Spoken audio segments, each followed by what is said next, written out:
அருள் பெற்ற மாணவர்ல வந்துட்டு ஒருத்தர் தான் வந்துட்டு திருமூலர். அதாவது அவர் பேர் வந்து ஒரு சிவ யோகியார். அவர் பேர் வந்து சுந்தரநாதர். அவர் வந்துட்டு ஃபர்ஸ்ட் அகத்திய முனிவரை பார்க்கறதுக்கணும் அப்படின்னு சொல்லிட்டு கைலாயத்துல இருந்து தென் திசை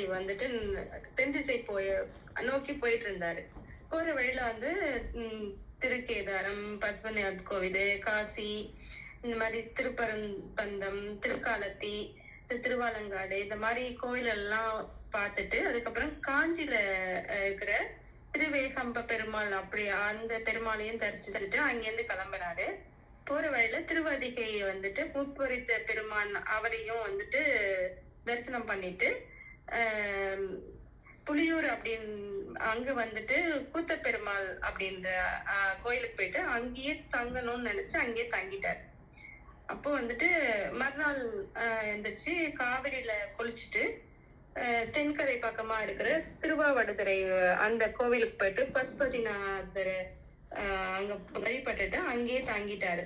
அப்புறம் அங்கிருந்து வந்துட்டு கிளம்பும் போது காவிரி கரையில வந்துட்டு ஒரு ஒரு ஒரு சோலை பக்கமா அவர் வந்துட்டு நடந்து போயிட்டு இருந்தாரு. அப்போ வந்துட்டு அங்க பசுக்கள்லாம் வந்து அழுத்துட்டு இருந்தது. அப்போ அந்த பசுக்கள் ஏன் அழுது அப்படின்னு சொல்லிட்டு அங்க போய் பார்க்கும்போது அப்போ பசுக்கள் அந்த மாடுகளை மேய்க்கிற அந்த மூலன் அப்படின்ற வந்துட்டு பாம்பு கடிச்சு இறந்து போயிருப்பான். இப்ப அந்த தன்னுடைய எஜமான், அதாவது தன்னோட மேய்ப்பவன் வந்து இறந்து போயிட்டான்னு அந்த பசுக்கள்லாம் அவனை பார்த்துட்டு அழுதுட்டே இருந்துச்சு. அப்ப அந்த பசுக்கள் அழுறது தாங்காம என்ன பண்ணாரு, இவர் வந்துட்டு தன்னுடைய உடம்ப வந்துட்டு ஒரு இடத்துல மறைச்சு வச்சுட்டு அந்த மூலன் உடம்புல கூடு விட்டு கூடு பாயணும் அப்படின்னு சொல்லிட்டு அந்த பசுக்களோட கண்ணீரை வந்துட்டு தீக்கணும் அப்படின்றதுக்காக தன்னுடைய உடம்ப வந்து ஒரு இடத்துல மறைச்சு வச்சுட்டு மூலன் உடம்புல கூடு விட்டு கூடு பாஞ்சிட்டாரு. அப்போ வந்துட்டு அவரு அந்த மூலன் வந்து எழுந்திரிச்சு உட்கார்ந்த உடனே பசுக்களுக்கு எல்லாம் ரொம்ப சந்தோஷம். ஐயோ, நம்மளுடைய மேய்ப்பன் வந்து எழுந்திரிச்சு உட்காந்துட்டாரு அப்படின்னு சொல்லிட்டு ரொம்ப பசுக்களுக்கு எல்லாம் ரொம்ப சந்தோஷமா ஆயிடுச்சு. அதுவும் வந்துட்டு தன்னுடைய அந்த மாடு மேய்க்க அந்த தன்னை புல்ல தேடி அதுவும் போய் மேய ஆரம்பிச்சிருச்சு.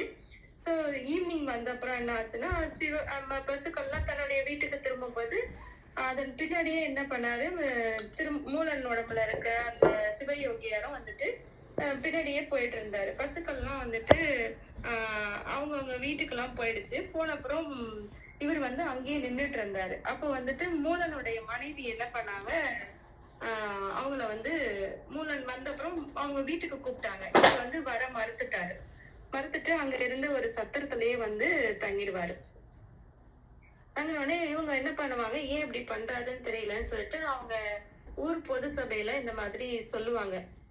இந்த மாதிரி அவர் வந்து மூலன் மனைவி கிட்ட சொல்லுவாரு, நான் வந்துட்டு மூலன் கிடையாது, மூலன் உடம்புல இருக்கிறேன், அவனை இறந்து போயிட்டாரு, அந்த மூலன் உடம்புல இருக்கிற ஒரு சிவயோகி அப்படின்னு சொல்லி அவர் சொல்லுவாரு. ஆனா அவங்க மனைவி வந்து அதை ஏத்துக்க மாட்டாங்க. அதனால ஒரு சத்திரத்துல தங்கிடுவாரு. மறுநாள் வந்து மூலன் மனைவி என்ன பண்ணுவாங்க, அங்க இருந்த பொதுமக்கள் எல்லாம் கூப்பிட்டு இந்த மாதிரி ஒரு மரத்தடியில இந்த மாதிரி அவங்க நியாயம் கேட்பாங்க, இந்த மாதிரி சொல்றாரு இவரு அப்படின்னு சொல்லிட்டு. சோ அப்போ வந்துட்டு அங்க சிவயோகியர் என்ன பண்ணுவாரு, நடந்ததெல்லாம் சொல்லுவார். இந்த மாதிரி இப்போ நான் வந்துட்டு ஒரு சிவயோகி,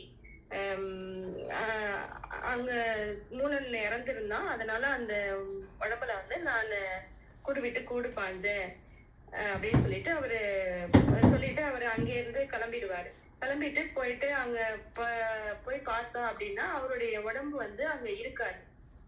அவருடைய உடம்பு, அந்த சிவயோகியரோட உடம்பு அங்க இருக்காது. அது என்ன பண்ணுவாரு, இறைவன் வந்து அதை மறைச்சிடுவாரு.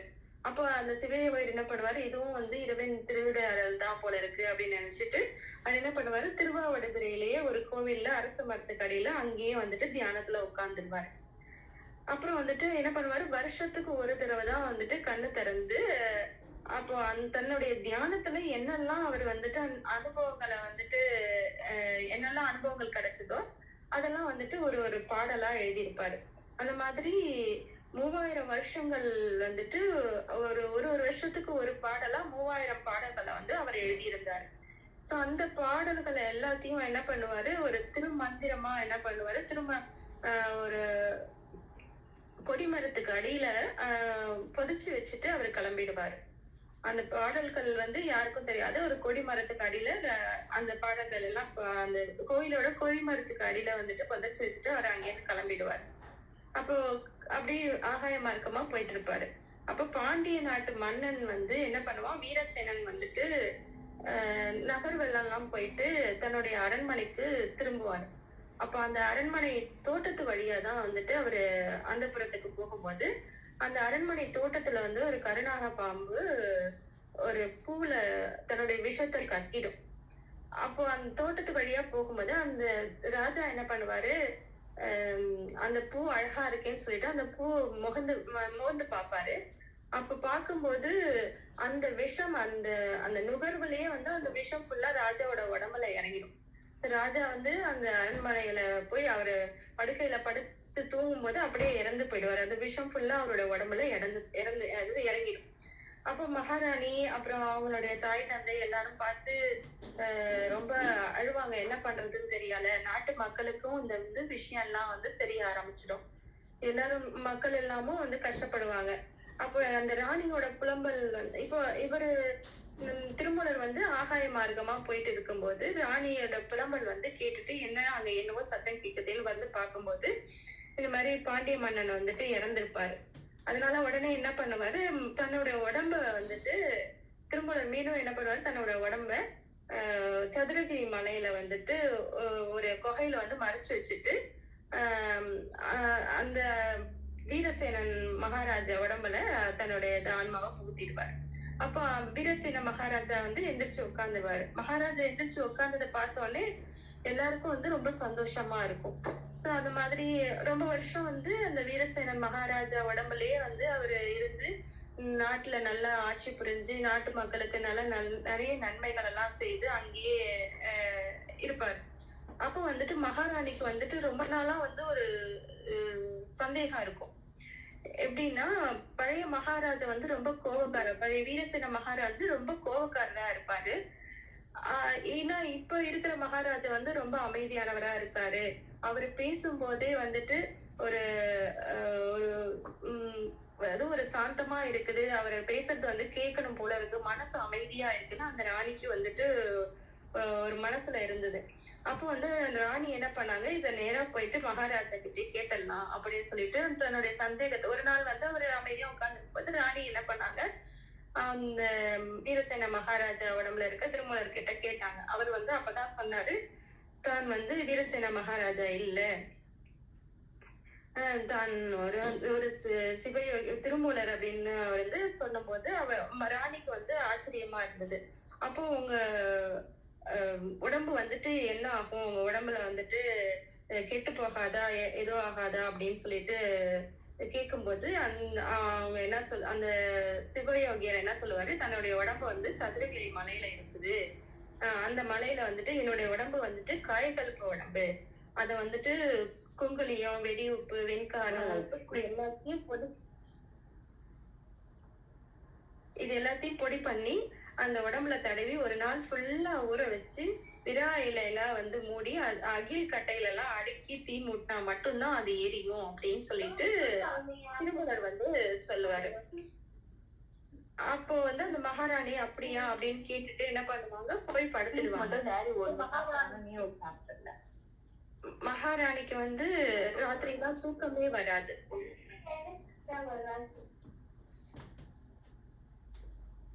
அவங்க அவங்க என்ன பண்ணுவாங்க, மகாராஜா வந்துட்டு திரும்ப வேற உடம்புக்கு போயிட்டாங்கன்னா வந்துட்டு நாட்டு மக்கள் கஷ்டப்படுவாங்க.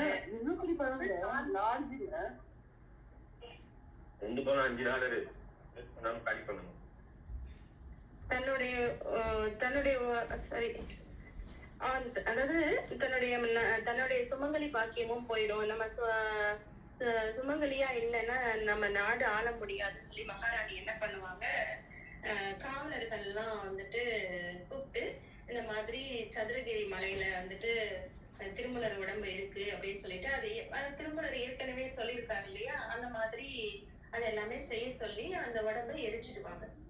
ஒரு நாள் வந்துட்டு இந்த சிவயோகியா இருக்கிற அந்த திருமலர் என்ன பண்ணுவாரு, வீரசேனன் மகாராஜா உடம்புல இருக்காரு. காட்டுக்கு வேட்டையாட போகும்போது காவலாளிகளுக்கு எல்லாம் தெரியாம தனியா வந்து இவரு சதுரகிரி மலைக்கு போயிட்டு பாப்பாரு. அங்க பார்க்கும்போதுதான் தெரியும் தன்னோட உடம்பு எரிஞ்சிருக்கிறது அப்படின்னு சொல்லிட்டு பாப்பாரு. அப்போ பார்க்கும்போது இவருக்கு ஞான திருஷ்டியில பார்த்திருப்பாரு. அப்ப மகாராணி தான் இந்த மாதிரி செஞ்சிருக்காங்க, தன்னுடைய சுமங்கலியா இருக்கணும் அப்படின்றதுக்காக இந்த மாதிரி செஞ்சிருக்காங்கன்னு சொல்லிட்டு மகாராணி மேல இவருக்கு கோபம் வராது. சரின்னு சொல்லிட்டு அவர் என்ன பண்ணுவாரு, திரும்பவும் அங்கேருந்து கிளம்பிடுவாரு, யாருக்கும் தெரியாம கிளம்பிடுவாரு. அப்போ வந்துட்டு என்ன பண்ணுவாரு, அவரு யோசிச்சுட்டே போவாரு.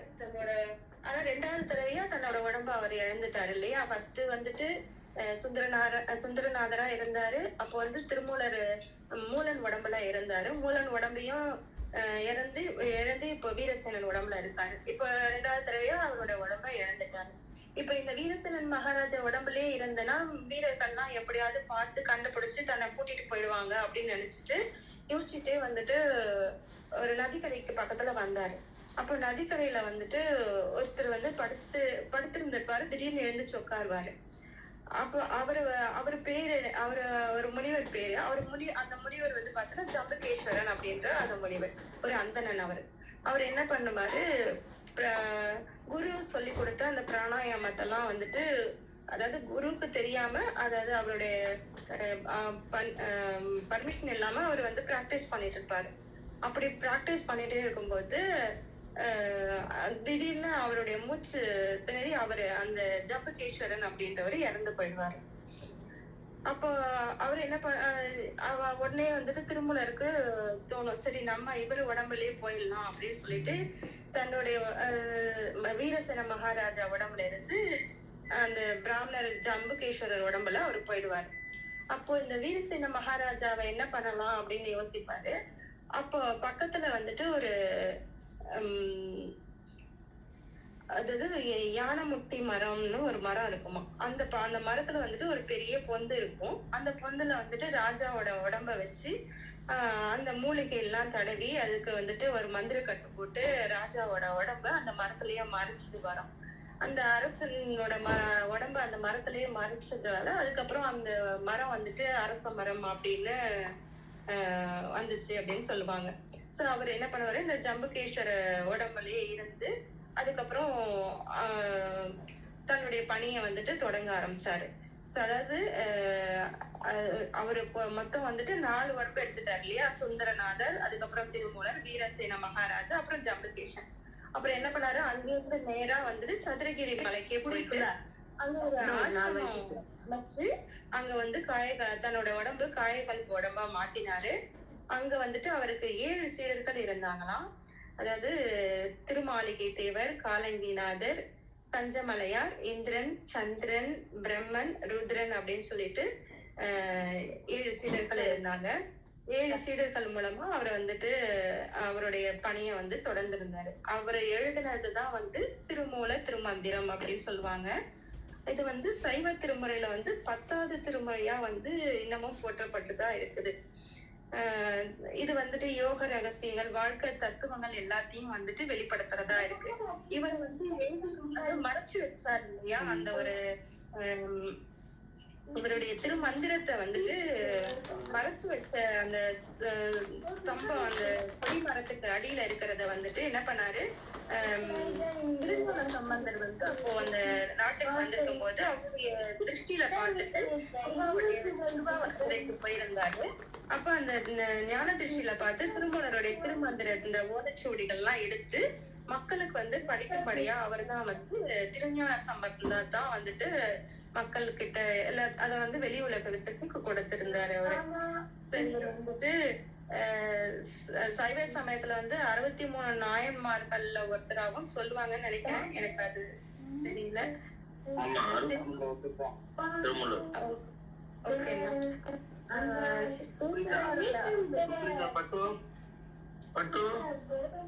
சுப்ரீதா